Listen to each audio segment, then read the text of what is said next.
Today I'm going to read again from I Am That by Nisargadatta Maharaj. This book is encompassing me right now, and this particular chapter that I'm going to read today is called Be Indifferent to Pain and Pleasure. It's chapter 51. And this chapter, for me at least, really summarizes the entire spiritual journey. I know I spent many years going through different information that I guess was maybe useful on my path, but in the end turned out to kind of be sidetracking me from just a direct approach towards knowing thyself. And this chapter is super direct, and I wish that, had I had a teacher that could have showed me just to read this and just do this is all you got to do. And that's essentially what this has become. In today's day and age, you don't necessarily have to have a guru. We've got great books and lots of great stuff on the internet and YouTube and things like that. So I wish I would have had this a little bit earlier, but I'm glad it's here now. So let me share it with you. I will interject some of my own personal reflections here. Depending on where you're at on the path, feel free to disregard those, or maybe they'll be very helpful for you. So be indifferent to pain and pleasure. Be indifferent to pain and pleasure, neither asking nor refusing. Give all your attention to the level on which I am is timely present. Soon you will realize that peace and happiness are in your very nature, and it is only seeking them through some particular channels that disturbs. The questioner. I am a Frenchman by birth and domicile, and for about 10 years I have been practicing yoga. Maharaj says, after 10 years of work, are you anywhere near your goal? A little nearer, maybe. It's hard work. The self is near, and the way to it is easy. All that needs doing is doing nothing. That's Maharaj's response. And that's hard to do nothing, man. It's so simple. It's just all you got to do is do nothing. The questioner says, yet I found my sadhana very difficult. Your sadhana is to be. The doingness happens. Just be watchful. Where is the difficulty in remembering that you are? You are all the time. The sense of being is there all the time, no doubt, but the field of attention is often overrun by all sorts of mental events, emotions, images, ideas. The pure sense of being is usually crowded out. I think we can all relate to this, right? So Maharaj says, what is your procedure for clearing the mind of the unnecessary? What are your means, your tools for the purification of the mind? And he responds, basically, man is afraid. He's afraid of himself most. I feel I am like a man who is carrying a bomb that is going to explode. He cannot defuse it. He cannot throw it away. He is terribly frightened and is searching frantically for a solution which he cannot find. To me, liberation is getting rid of this bomb. I do not know much about the bomb. I only know that it comes from early childhood. I feel like the frightened child protesting passionately against not being loved. The child is craving for love, and because he does not get it, he is afraid and angry. Sometimes I feel like killing somebody, or myself. The desire is so strong that I am constantly afraid, and I do not know how to get free from fear. You see, there is a difference between a Hindu mind and a European mind. The Hindu mind is comparatively simple. The European is a much more complex being. The Hindu is basically sattvic. He does not understand the European's restlessness, his tireless pursuit of what he thinks needs to be done, his great general knowledge. So hopefully you can relate to that. I mean, I know as a man, I definitely can. So Maharaj's response is, his reasoning capacity is so great. He's referring back to the difference between the European man and the Hindu man. And, in simple terms, that's also the Westerner, the American could fit in there as well. We have all these complex things of needing to get done and intellectual and logical and go. Whereas the Hindu man may be more sattvic in that he's just calm and relaxed. So Maharaj is responding to his comments about the Westerner or the European. His reasoning capacity is so great that he will reason himself out of all reason. His self-assertiveness is due to his reliance on logic. That says a lot. And just, I mean, that's what's so powerful about this guy. One of the hardest parts for a Westerner on this pathway is just getting the mind out of the way. Like, it doesn't make sense. When you get into non-dual and you get into Vedanta and you get into absolute versus relative truth, that's the birth of paradox. And the things that your mind has been taught to train itself on, like believe what it sees, I see it, I believe it type of thing, then all of that gets flipped and reversed, and it is the mind that gets in the way. So the questioner comes back and says, but thinking and reasoning is the mind's normal state. The mind just cannot stop working. Maharaj says, it may be the habitual state, but it need not be the normal state. A normal state cannot be painful, while wrong habit often leads to chronic pain. So he's saying that our normal state causes us pain. And these are, I refer to this often as, you could call them vasanas, or vasanas, I guess is the right way to say that.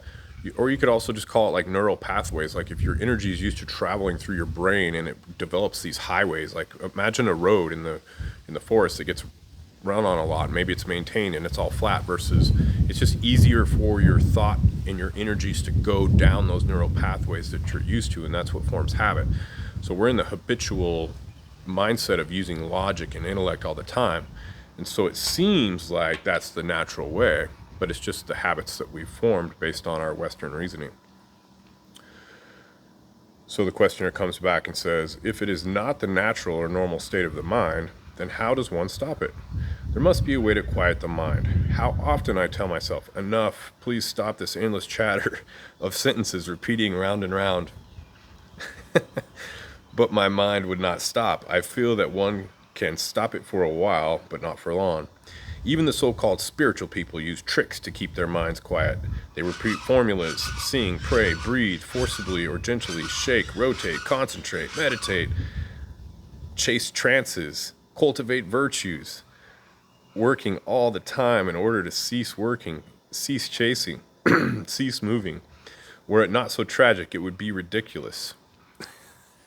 First of all, that's hilarious, because most of spirituality, I find, is doing that. When I talked earlier on this video about, my original starting out, I did a lot, and maybe I'm still doing some of these things. It's like there's so many modalities out there that just are indirect, and maybe they're part of your pathway, and I'm not going to talk bad about them, but for me, they were just short of a waste of time. I mean, they brought me to where I'm at, so I'll give them that, but that's about it. Maharaj's response is, the mind exists in two states, as water and as honey. The water vibrates at the least disturbance, while the honey, however disturbed, returns quickly to immobility. I'm sorry, but that is absolutely beautiful. I mean, beautiful. I was going to swear right there, but I decided not to. It's so beautiful, water and honey. Like, you think of a lake, like I'm sitting here by the pool, and just the wind is like Shiva making the ripples dance. And then if there was a reflection of the moon, the analogy is that the Shiva makes the moon dance because it's making it appear on the reflection of the water that the moon is dancing, but the moon isn't actually dancing. So that's kind of what the mind does, and that's how the water is easily disturbed. And each time we try to fix a problem with our mind, we're just causing more ripples. It's like there's a ripple in the pond, or in the pool, or in the lake, and we reach in to try to fix it, and it causes more ripples, and then we try to fix that one, and it causes more ripples. So you can't fix the mind with the mind. That's the whole trap, and that's what he's referring to. But then he says there's another part of the mind that is honey. How sweet is that, right? And honey's like my favorite food. So I think of it like this. If this analogy helps you, great. If not, throw it away. But in the Roar method, we talk about going back to the seat of consciousness, which is the Bindu point, also called the milk of God by Yogananda, and also the medulla, and it's where the skull and the neck meet, right back here on your head. And what you're doing is, when you're up in the mind, that's the water, and it's all shaky, like you're up in here and you're grabbing a hold of ideas, and you're you're twisting and you're casting webs and you're attaching to things and you're trying to change the world and blah blah blah. And then when you come back and you come back here, this is also called the seat of consciousness, and you can sit back there and you can observe that. And I would consider that the honey, where you sit back in that stillness and you just watch and you become the observer of the mind. So the questioner responds, by its very nature, the mind is restless. It can perhaps be made quiet, but it is not quiet by itself. Maharaj says, you may have chronic fever and shiver all the time. It is desires and fears that make the mind restless. Free from all negative emotions, it is quiet. So he's basically saying that our natural state is silence and stillness. But it is all of our desires and fears, which is also what Buddha says. All suffering comes from desire. And desire and fear are the same thing, guys. It's just one side of the coin. It's like you either really want it or you really don't want it. It's just the same. It's the same thing. It's just opposite, the duality of it. So he comes back, and this is what's funny about this book is, like, it's an enlightened person talking to a layman like us, and the layman's like, it's not that easy. What the hell? You got to help me more, And they can't hear the directness and truth of his simplistic responses. And that's what's so beautiful about this book is the more you listen to it, the more you can actually get that what he said in 2 sentences is maybe all you need. But you have to really, you have to actually meditate on what he says because it's so powerful. So his response was, you cannot protect the child from negative emotions. As soon as it is born, it learns pain and fear. Hunger is a cruel master and it teaches dependency and hate. The child loves the mother because she feeds it, and hates her because she is late with the food. Our conscious mind is full of conflicts which overflow into the conscious. We live on a volcano. We are always in danger. I agree that the company of people whose minds are peaceful has a very soothing effect, but as soon as I am away from them, the old trouble starts. This is why I come periodically to India to seek the company of my guru. Maharaj responds, you think you are coming and going, passing through various states and moods. I see things as they are, momentary events, presenting themselves to me in rapid succession, deriving their being from me, yet definitely neither me nor mine. Among phenomena, I am not one, nor am I subject to any. I am independent so simply and totally that your mind, accustomed to the opposition and denial, cannot grasp it. I mean literally what I say. I do not need to oppose or deny because it is clear to me that I cannot be the opposite or denial of anything. I am just beyond, in a different dimension altogether. I do not look for me in the identification with or opposition to something. I am where desire and fear are not. Now, what is your experience? Do you also feel that you stand totally aloof from all transient things? Now, what he's talking about there is very similar to what we were talking about becoming the observer. But if you sit back at the bindu or the seat of consciousness for long enough, you can actually pass into the absolute. And Maharaj is in the absolute, so he's even one level past that. But the way to get there is by becoming the observer and separating yourself from the subject-object relationships that we all have, thinking that this is me, that is her, they did this to me, I need to take care of that. That's the whole part that begins to become undone. So his last sentence was, do you feel that you stand totally aloof from all transient things? And the reply is, yes, I do occasionally. But at once a sense of danger sets in and I feel isolated, outside of all relationships with others. You see, here lies the difference in our mentalities. With the Hindu, the emotion follows the thought. Give a Hindu an idea and his emotions are aroused. With the Westerner, it is the opposite. Give him an emotion and he will produce an idea. Your ideas are very attractive intellectually, but emotionally, I do not respond. Maharaj responds with just 2 very powerful sentences. Set your intellect aside. Do not use it in these matters. Questioner comes back and says, of what use is advice which I cannot carry out? These are all ideas, and you want me to respond feelingly to ideas. For without feelings, there can be no action. Maharaj, why do you talk of action? Are you ever acting? Some unknown power acts, and you imagine that you are acting. You are merely watching what happens without being able to influence it in any way. Now that's deep, and that is the truth. That is the absolute truth. But to experience that, you have to be at the absolute level, or at least I have only somewhat experienced that.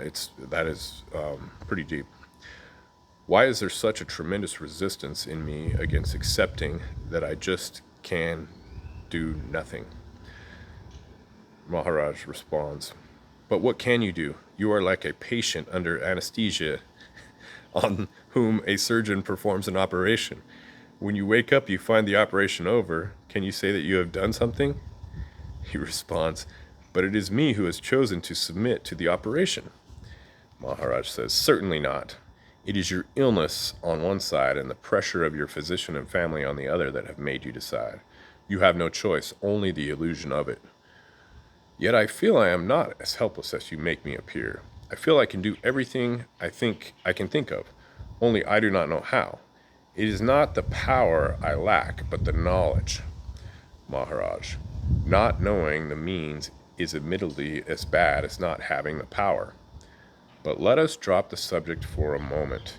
After all, it is not important why we feel helpless, as long as we see clearly that for the time being we are helpless. Then he says, I am now 74 years old, and yet I feel that I am an infant. I feel clearly that, in spite of all the changes, I am a child. My guru told me, that child, which is you even now, is your real self. Go back to the state of pure being where that I am is still in its purity, before it became contaminated with this I am or that I am. Your burden is one of false identification. Abandon them all. My guru told me, this is beautiful, trust me, I tell you, you are divine. Take it as the absolute truth. Your joy is divine. Your suffering is divine too. All comes from God. Remember it always. You are God. Your will alone is done. End quote. And then Maharaj says, I did believe him and soon realized how wonderfully true and accurate his words were. I did not condition my mind by thinking, I am God, I am wonderful, I am beloved. I simply followed his instruction, which was to focus the mind on pure being, I am, and stay in it. I used to sit for hours together with nothing but the I am in my mind, and soon peace and joy and a deep, all-embracing love became my normal state. In it all, and it all disappeared, or in it all disappeared. Myself, my guru, the life I lived, the world around me, only peace and unfathomable silence remained. So he's telling you the way right there. And from my perspective, I'll just summarize it real simply.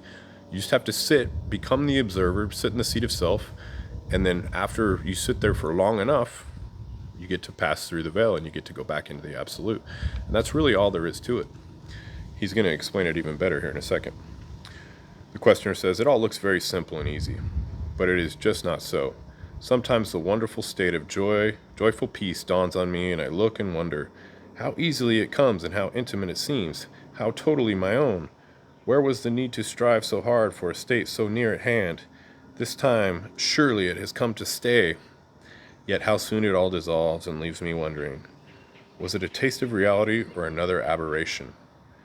If it was reality, why did it go? Maybe some unique experience is needed to fix me for good in the new state. And until the crucial experience comes, this game of hide and seek must continue. Isn't that what we all think about, guys? Like, we're always thinking like, oh, if I go do plant medicine, maybe if I get this one thing and I'll just be fixed. I just need this one. It's just that reach forward, that reach, that external reach. The reach isn't external. That's the whole thing. It's internal. The reach is sitting on the couch in meditation, whether, you don't have to sit cross-legged and make it all uncomfortable. You can lay down even. But be with yourself. That's the reach. The reach is inward, not external. So anything external is just going to be a waste of time. Maharaj responds, your expectation of something unique and dramatic, of some wonderful explosion, is merely hindering and delaying your self-realization. You are not to expect an explosion, for the explosion has already happened at the moment when you were born, when you realized yourself as being, knowing, feeling. There is only one mistake you are making. You take the inner for the outer and the outer for the inner. What is in you, you take to be outside of you. And what is outside, you take to be in you. The mind and feelings are external, but you take them to be intimate. You believe the world to be objective, while it is entirely a projection of your psyche. That is the basic confusion, and no new explosion will set it right. You have to think yourself out of it. There is no other way. So that's kind of the essence of Vedanta and non-dual, is that we believe that everything external is real, when it's actually just a projection of the mind. And I know that's hard to, it's exactly the opposite of what we think, and it takes time. You can meditate on that and work on that, but seeing the outside is true and the inside is fake is where most Westerners are, like, oh, it's just in my mind. But the mind actually creates matter. Thoughts create things. Like they literally create, like the things that, like a building, a highway, the earth, a mountain. Those are just collective consciousnesses putting things together. Like so many people believe it because they've seen it, that it stays there. And I know that's crazy, but even physics is beginning to understand that. So the questioner comes back and says, how am I to think myself out when my thoughts come and go as they like? Their endless chatter distracts and exhausts me. Maharaj, watch your thoughts as you watch the street traffic. Beautiful. People come and go. You register these people without response. It may not be easy in the beginning, but with some practice, you will find that your mind can function on many levels at the same time, and you can be aware of them all. It is only when you have a vested interest in any particular level that your attention gets caught in it, and you black out on the other levels. So when we see thoughts coming through and we attach them, we're like, oh yeah, that's true, and I do need to call him, or I do need to do that, or I do need, then you're gone, and then you've lost the root, or you've lost the seat of consciousness. Even then, the work on the blacked out levels goes on outside the field of consciousness. Do not struggle with your memories and thoughts. Try only to include in your field of attention the other, more important question, like, who am I? How did I happen to be born? Whence this universe around me? What is real and what is momentary? No memory will persist if you lose interest in it. It is the emotional link that perpetuates the bondage. You are always seeking pleasure, avoiding pain, always after happiness and peace. Don't you see that it is your very search for happiness that makes you feel miserable? Try the other way. Be indifferent to pain and pleasure, neither asking nor refusing.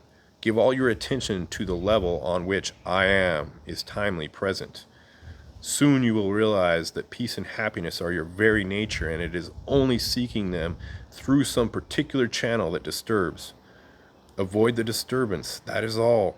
To seek there is no need. You would not seek what you already have. You yourself are God, the supreme reality. To begin with, trust me, trust the teacher. It enables you to make the first step, and then your trust is justified by your own experience. In every walk of life, initial trust is essential. Without it, little can be done.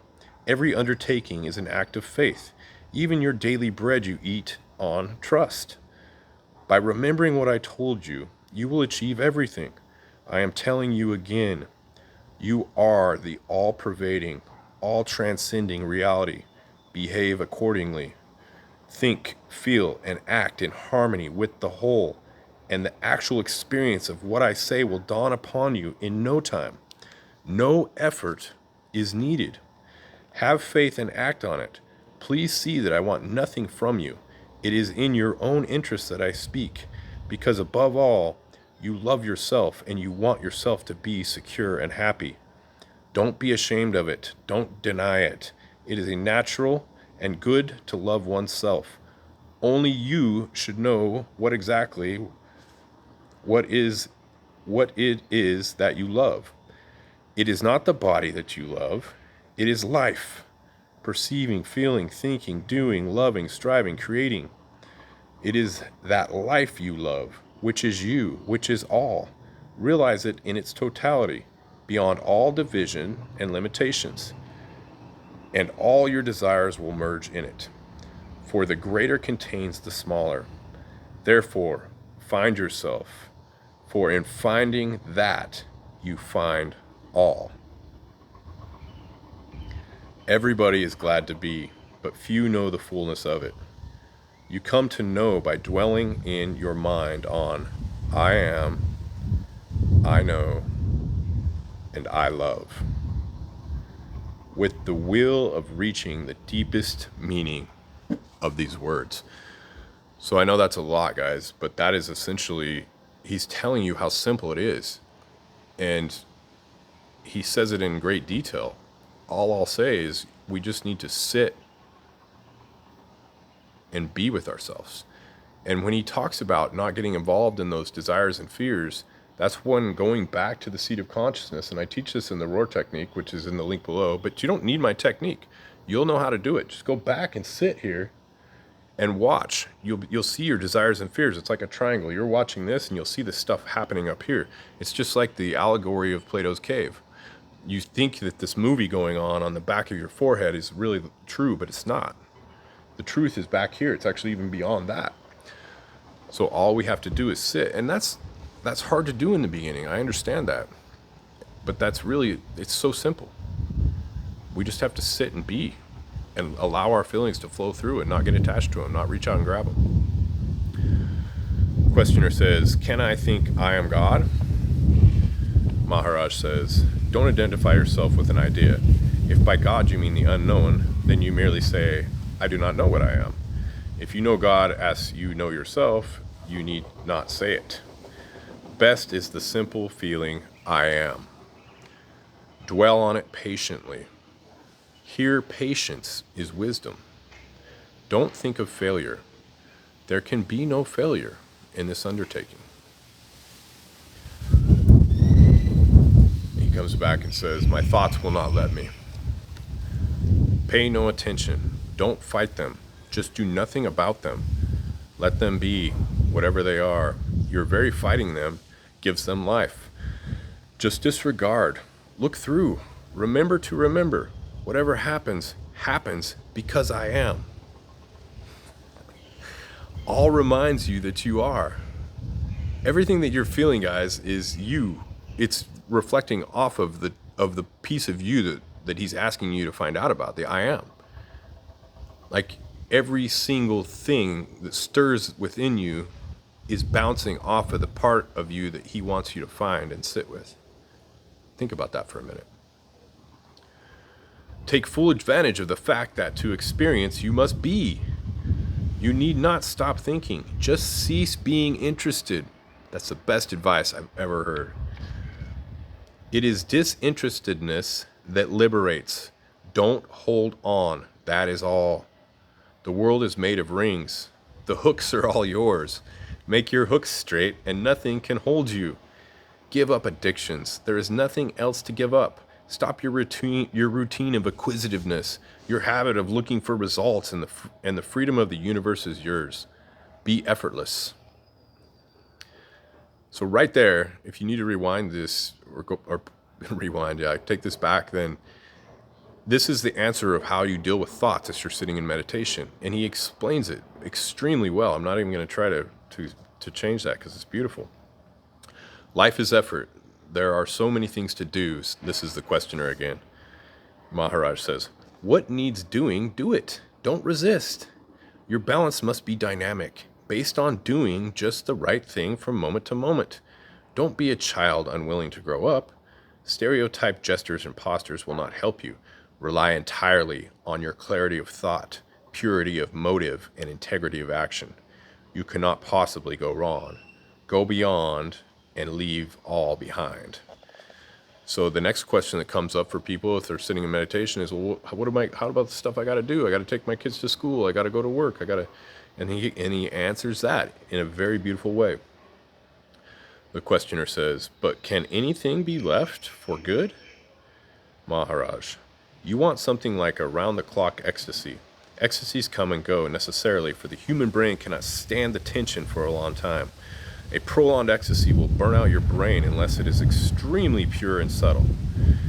In nature, nothing is at a standstill. Everything pulsates, appears and disappears. Heart, breath, digestion, sleeping and walking, birth and death. Everything comes and goes in waves, rhythm, periodicity. Harmonious alteration of extremes is the rule. No use rebelling against the very pattern of life. If you seek the immutable, go beyond experience.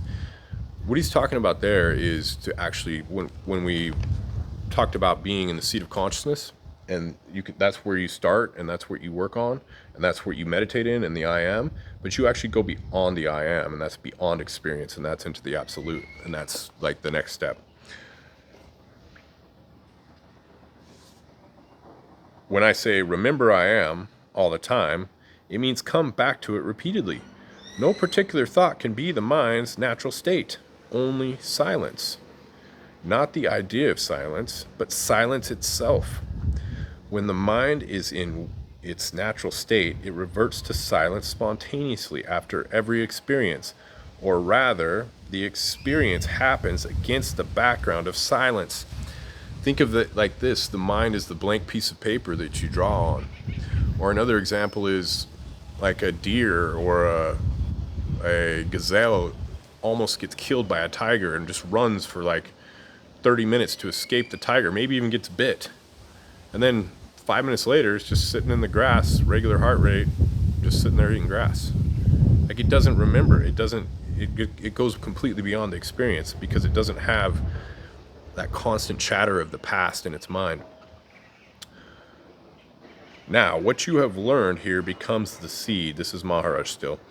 You may forget it, apparently, but it will live and in due season sprout and grow and bring forth flowers and fruit. All will happen by itself.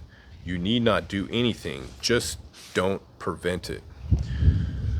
That's it, guys. So what he's saying in that last sentence is, it's when you hear about self-realization and you actually understand it, it's not a matter of if, it's just a matter of when it happens to you. Now, it could be lifetimes, but once that seed is planted and you realize that there's a truer state of living, like we're living in an illusion when we're living in the ego mind, and when we can pull that back and see for the truth of who we are, that's what know thyself means. That's what it means to truly know who you actually are, and it frees you from illusion, which frees you from suffering. For me, I mean, this is my life path. This is what's important. Like, this is the only thing really worth doing. And as you do this, you find that, love is a big part of it. It starts to open up your chakras. You start to move into the fourth chakra, and it just keeps going on and on. So that was a long one today. We're at 33 minutes. Great time to stop. Remember, know thyself and be free.